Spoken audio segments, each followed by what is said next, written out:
Jonathan, I gotta talk to you for a second. Talk to me. You can tell me anything. All right, I understand that you have a special relationship with Cap, right? Yes. All right. A little more than special. Okay. Yeah, I was wondering, Jonathan, have you been talking to Cap about me discussing movies on company time while I should be solving real crimes and cases with you? Right. Is that something that you're talking to him about? Oh, yeah. He really grilled me. He literally asked me if I was Hollywood Homicide. I know. Hollywood Homicide, apparently he feels like that's a movie to reference. You know me. I'm like the polarized Cap. I crack under pressure, okay? We're both walking in the precinct today. He was like, are you recording and talking about movies? And then I was like, yes, Cap, yes. Like, Jared is like Harrison Ford's character from Hollywood Homicide, but he's kind of over the hill and he's moonlighting doing this. And I'm more of the Josh Hartnett character. I've watched some yoga videos and I'm sleeping with all the broads. I don't want you to elaborate on that. I won't. All right.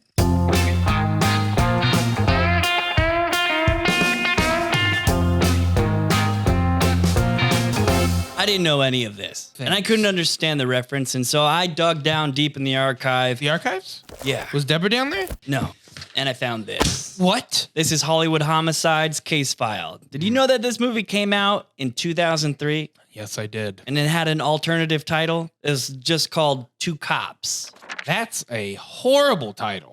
I got some taglines here. Give them wait, to me. well, hold on. Yes. Before I read the actual taglines, there's two. Okay. Do you have any guesses of what a great tagline would be? Hollywood Homicide. Lights, camera, murder. You know what? That's too good. Okay, sorry. That's too good. All right. You got to keep those to yourself. All right. Tagline for Hollywood Homicide. In Hollywood, no one is ever who they really want to be. Horrible. Okay, what about this? When time is running out, one shot is all you get. That one's okay. I gotta tell you what didn't get it done. Hollywood Homicide. This rating is PG-13. It was released on June 13th of 2003 with a budget of $75 million. I know they lost money in that. Can I tell you? Oh, so you already know. I know this movie wasn't a hit.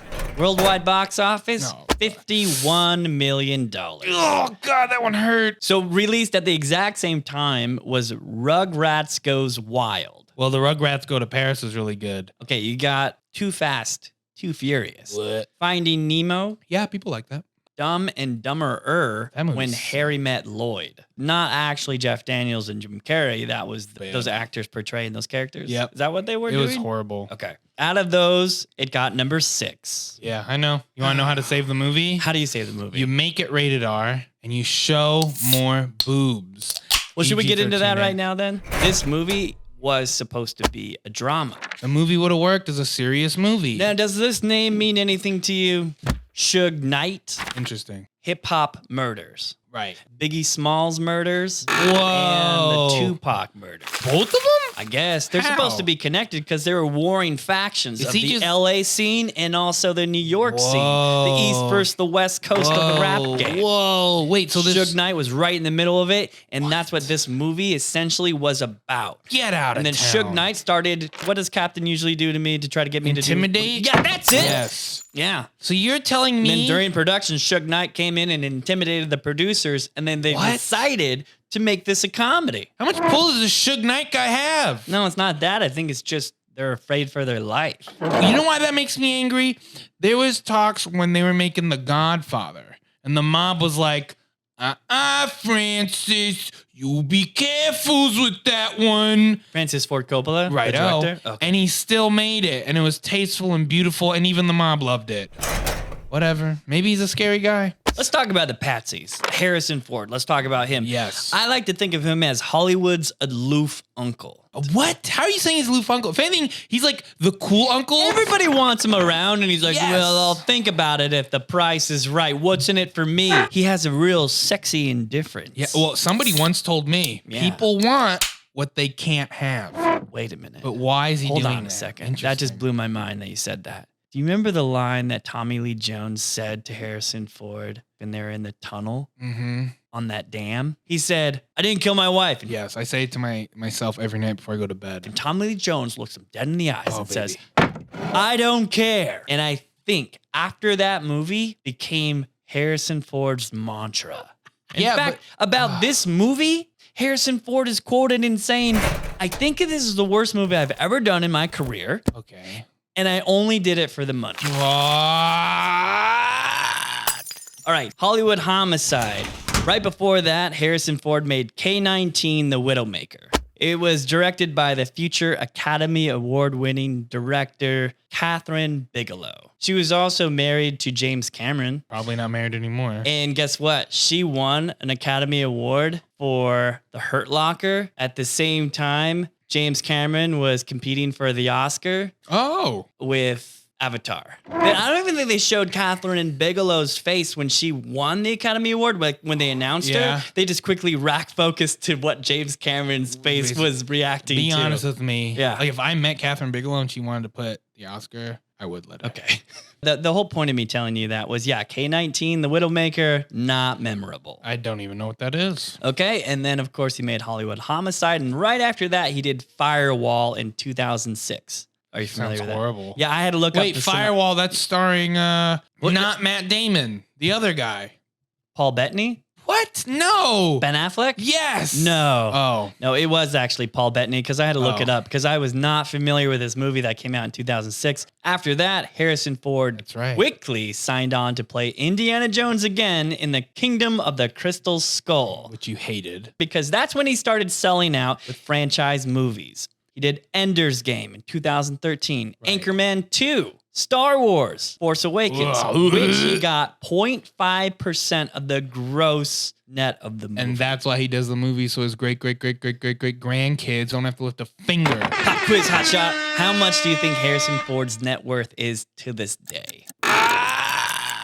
$34 million. God damn it. $300 million. God. But his selling out doesn't stop there. He did Blade Runner 2, and now he's working with Disney's Marvel as he is playing General Thunderbolt, a.k.a. the Red Hulk. He's bigger than any movie he's in. There is such a thing as too big to fail. It actually does exist, and that's Harrison Ford. I know how you love quotes, but here's an unrelatable quote from Harrison.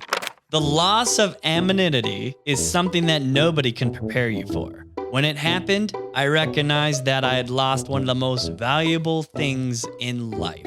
To this day, I am not at all happy about it. Is he basically saying he wishes he was never an actor and never got famous? Yeah, I guess he just wanted to stay a carpenter.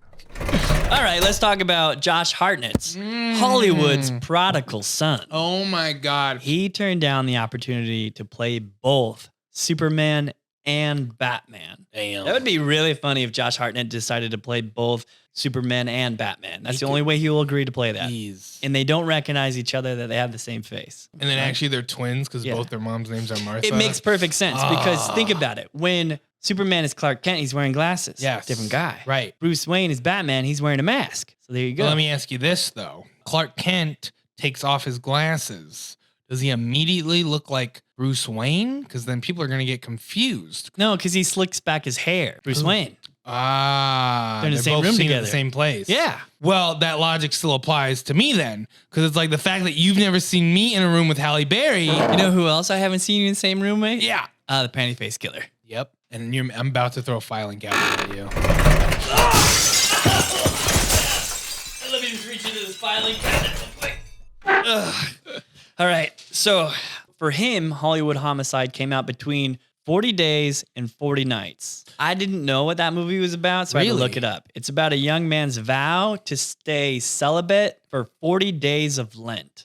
This is a real relatable movie, I'm sure. Jared, but that's the same thing I'm on. What? Which is like why I'm just like Josh Hartnett. See, because I'm on 11,322 days and 11,322 nights of celibacy, just like him. For Lent? Yeah, sure. All right. Then he made Hollywood Homicide after 40 Days and 40 Nights. Great movie. And then he made Wicker Park in 2004. Oh, I thought you were about to say Wicker Man. I was going to run home and just rent Wicker Man starring Josh Hartnett. No, that's starring Nicolas Cage. Nicolas Cage. But did you see the one from the 70s? Is that starring Josh Hartnett? I wish, because that'd be creepy, but also great movie. Second, there's boobs. Well, always can go right with that, because in Wicker Park, it's about a Chicago advertising executive believes a woman he sees in a cafe is his long-lost love. Oh. And he puts his life on hold in order to trail her. Ah, All right, here's another thing. Okay. Don't do that. Well, you could always do that Right. if you're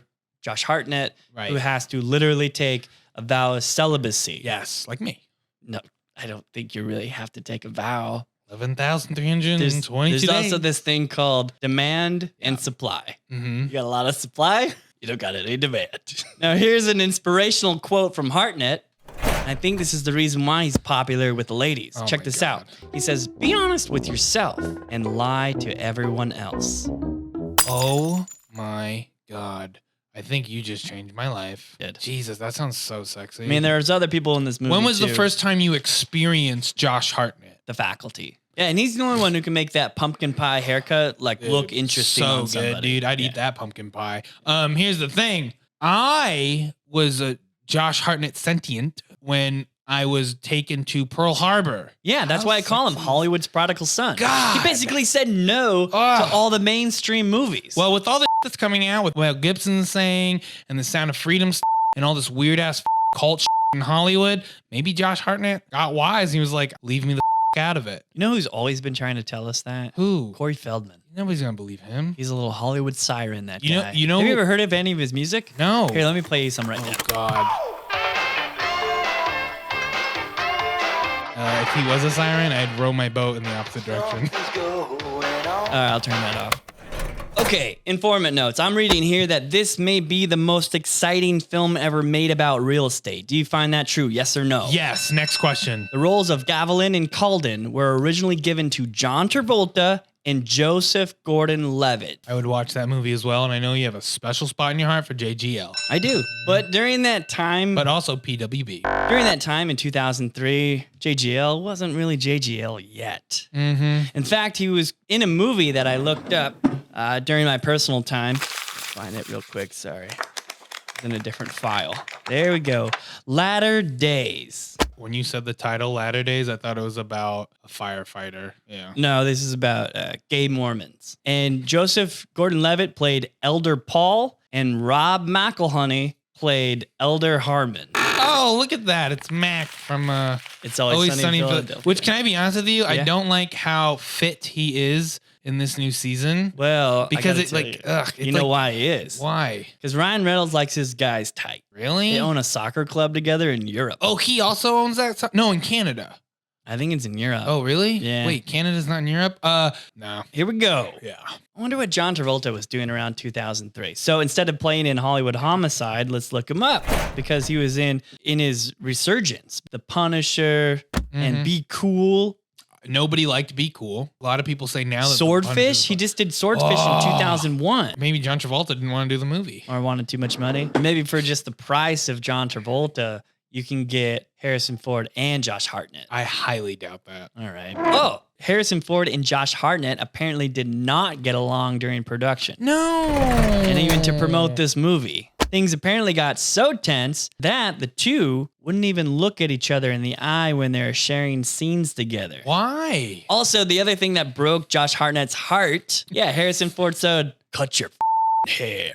Man, Harrison Ford was born in what, 1912? Yeah, he said that Josh Hartnett didn't have a cop's haircut in the movie. He's not supposed to, because he doesn't want to be a cop. He wants to be an actor, right? He wants to be an actor. Yeah. Wow. And Harrison Ford ended up calling Hartnett punk, while Josh responded to Harrison Ford calling him an old fart. Is that right, you old fart? I don't think that's true. Second off, in the movie Hollywood Homicide, they enjoy each other's company and they learn to work together, and they're perfect opposites, but they're alike in so many ways. They both have the supply and the demand. I think they're playing the same character. No, I didn't. And everybody knows that if you want a buddy cop film, there's always one heartthrob, and then there's the straight man. You know what I mean? I'm definitely not the heartthrob. Are you the straight man? I'm definitely not the straight man.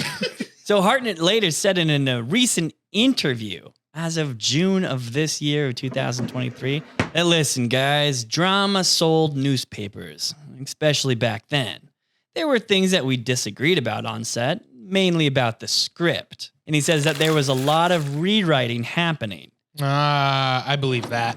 Yeah, I'll read this news clipping here from the Washington Post. Okay, this is what it says about Hollywood Homicide. Well, it's a buddy film starring two people whose every scene feels like a screen test, or at best, a dress rehearsal. What's wrong with these people? Well, that was the Washington Post. Oh, that's what's wrong with them. Well, I got some cameos that popped up in this movie. Ooh, who you got? All right, Robert Wagner. That's interesting. He got away with murder. Oh, did he? Yeah, on a boat. What? Yeah, with Christopher Walken. Nuh-uh. Allegedly. Is that a movie? No, it was real life because most boat rides have implications. Sex. Murder. What? You just toss someone overboard. Wait, Say whatever you want. Anytime you go on a boat, there's a higher chance of you being murdered. 100%. In fact, never go if someone asks you. So I lucked out then. Every time I went on a boat with my uncle, he just... Yeah. See, there's always an upside. I always see the silver lining, baby. Hold on a second. I'm getting a call. Jonathan, it's the district attorney again.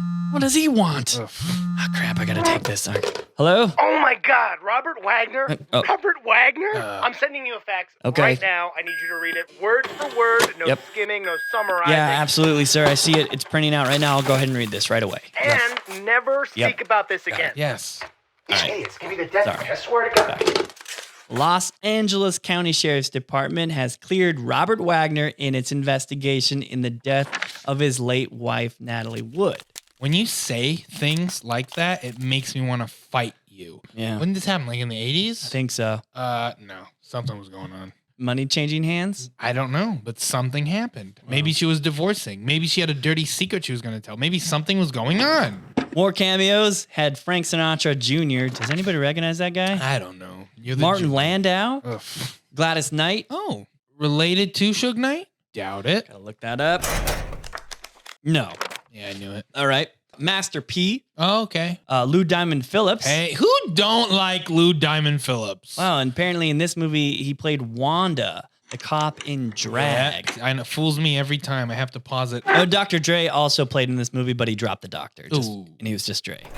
Usual suspects. Let me pull up this file here. We got producers. Revolution Studios. Not to be confused with Revolution Film. Next. In 2003, Revolution Studios produced Darkness Falls. Okay. Anger Management. I love that one. Daddy Daycare. Wait, who are these guys? This is great. Radio. Cuban Gooding Jr. Yeah. Oh my God! Fresh off an Oscar win from Pearl Harbor. No, that wasn't the Oscar you won it for. Okay. Geely. Okay. All right. The Missing. That starred delicious peanut butter earlobes himself, Tommy Lee Jones. Oh, baby. And Mona Lisa Smile. Love that one. And that was the producers Revolution Studios. Distributor was Sony Pictures releasing, and Hollywood Homicide ranked number 15 out of the 33 movies that Sony distributed back in 2003. Not bad. That's a thorough report, Jared. Hollywood Homicide. Yep. Prime Suspects case file. Who do we have? Ron Shelton. Writer and director, same person. Wow. Now, I got to tell you this. Ron Shelton was best known for writing and directing Bull Durham in 1988. It was based on his own personal experience with baseball, which earned him an Academy Award nomination for the Best Original Screenplay. Do you know he also directed White Man Can't Jump? Oh. More importantly, Shelton worked on 2 Los Angeles-based crime films. Oh, what do you got? With homicide detective Robert Souza. Whoa, a real homicide cop. That's right. Like us. The first movie that he did with Robert was Dark Blue, a drama starring Kurt Russell. Sounds horrible. Souza pitched the story for Hollywood Homicide to director Ron Shelton on the set of Dark Blue in 2002. God, it's like proposing at a wedding. Ugh. Another interesting bit about Robert Souza, the homicide detective in L.A., the Hollywood division. He also moonlighted as a real estate broker in which Hollywood Homicide is based on. Let me pull out this file. Cinematographer Barry Peterson. And he was this director's cinematographer also on Dark Blue. Like boyfriends. Oh, sure. Editor Paul Sador. Just like Barry Peterson, the cinematographer worked with this director, Ron Shelton, on both Dark Blue and Hollywood Homicide. And it appears that when it comes to Los Angeles-based crime projects, Shelton likes to keep a tight crew. Ooh. I added that part in. It wasn't actually in the file. I just wanted to spice it up. It was a nice ad, though. It made it really sexy. Well, you ready to watch this movie? Let's do it. Okay. On the toughest case of his career, Detective Joe Gavilan has been assigned a new partner. How'd you find me? I'm psychic. Really? No, not really. I'm a detective, for Pete's sake. This guy has Zac Efron's hair like 20 years earlier. Yeah, but he wears it better. Are we gonna die? Eventually we will die, but it's a good thing. We can come back as something better. Oh my, we forgot that Keith David? Keith David was in this movie? He's so great. He's the voice for Spawn. You know what? This is what I wanted. Throw Josh Hartnett out of there. Get a buddy cop film with Harrison Ford and Keith David. I would watch Keith the David shit out of is that. like an old school Oh my God, rapper guy. Harrison Ford, Keith David, season 4, True Detective. All right, also- here's the problem with this movie, Jonathan. Yeah. It wasn't supposed to be a comedy. None of these guys are comedic actors.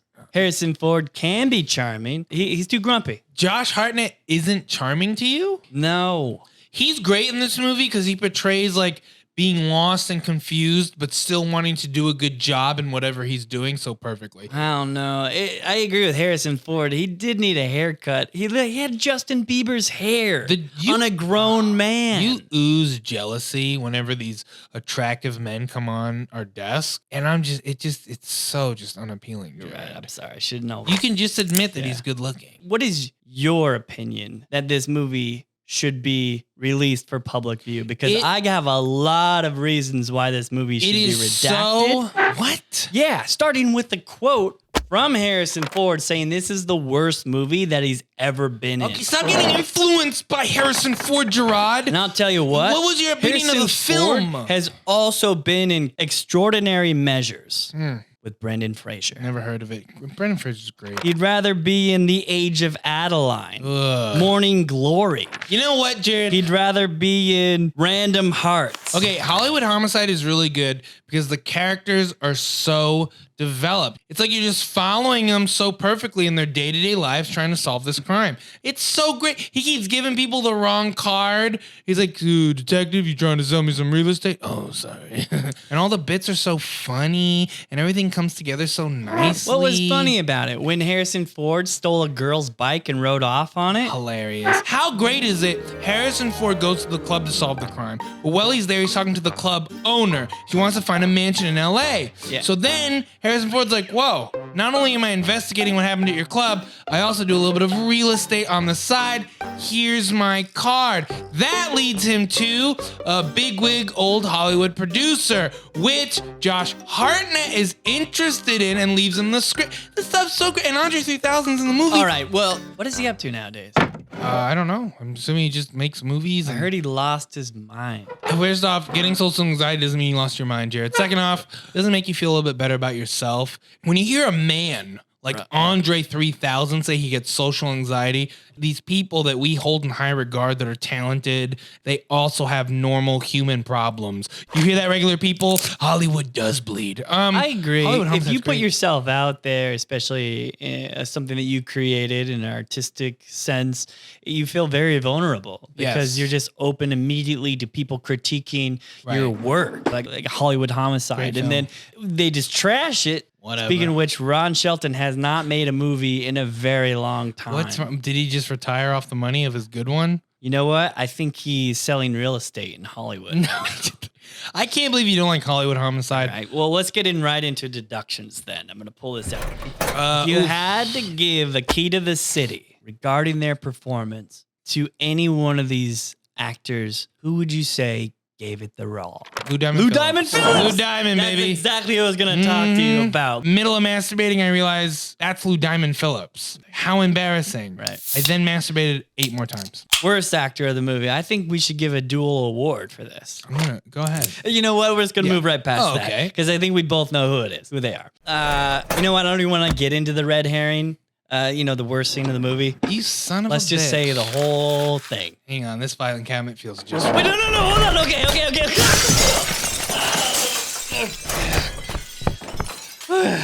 The switcher.